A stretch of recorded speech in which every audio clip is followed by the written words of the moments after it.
Opgave 12. Jeg kan rigtig godt lide, når jeg laver de her opgaver, som er ved at føre tallene ind. Så det vil jeg starte med.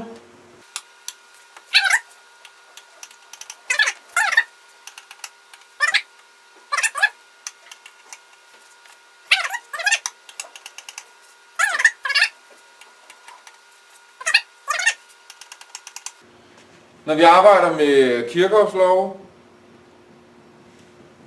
om strøm og om spænding, så har jeg langt nemmere ved at få et overblik, når jeg kigger på kredsløbet, i stedet for når jeg kigger ned i skemaet. Skemaet kan være et godt sted, hvis man skal kunne se, kan jeg lige bruge Ohms lov et eller andet sted? Det kan jeg ikke nu. Jeg kigger til at starte med på spænding. Jeg kan se her, at modstand 5 jo er faktisk tilsluttet direkte til tilgangsspændingen. Så jeg kan deraf også regne ud, at herude må være 230 volt, for U5 må være lig med U total.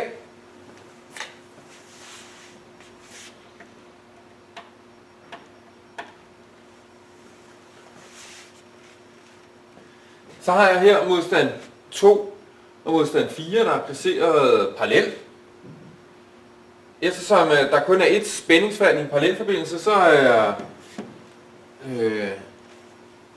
spændingsfaldet her på modstand 4 også 115 volt.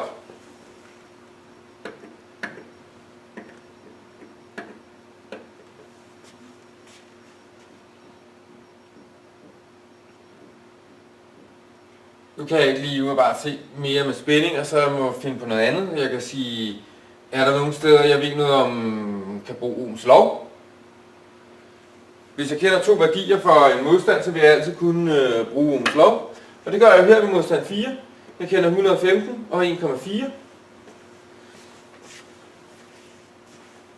Det bliver 82,1 ohm.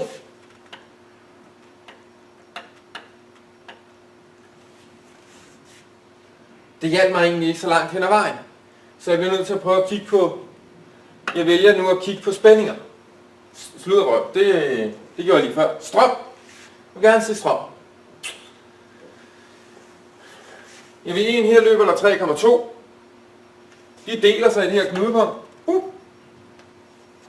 Noget af strøm løber den vej, noget af strøm løber den vej. De samler sig her igen.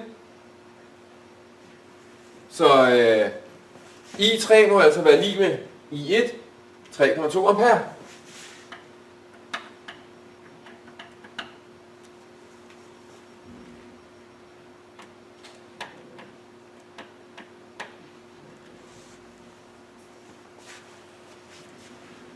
Heroppe 3,2 minus 1,4. Det må give 1,8.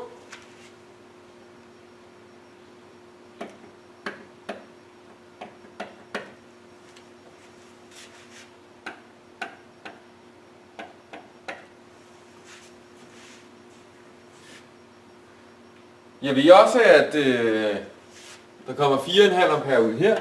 Strømmen deler sig i knudepunktet. 3,2 den vej. Resterende herned. Og det giver 1,3 ampere.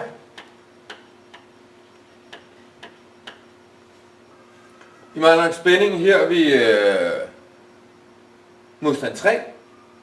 Vi har både strøm og modstand. Så er det jo tilbage at bruge Ohms lov til at finde spænding, og 3,2 gange 19 giver 60,8.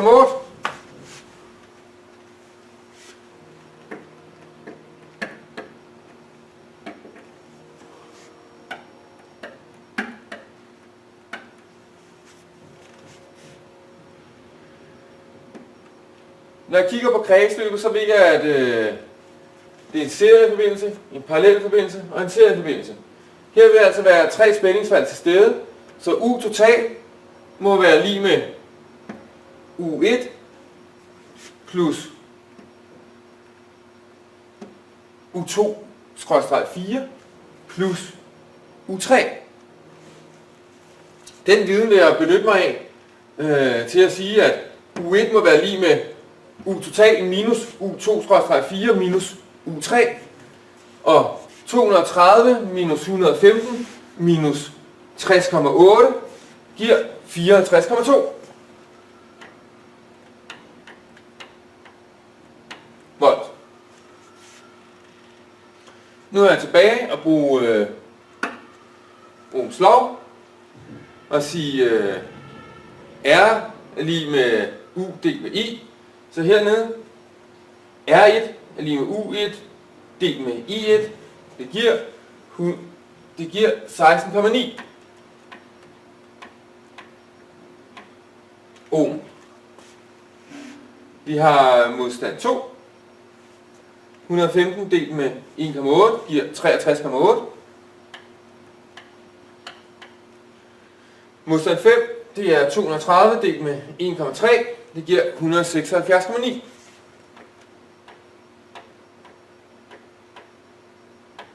Ohm.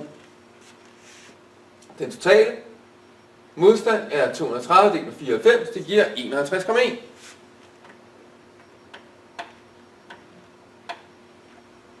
Og så er opgaven løst.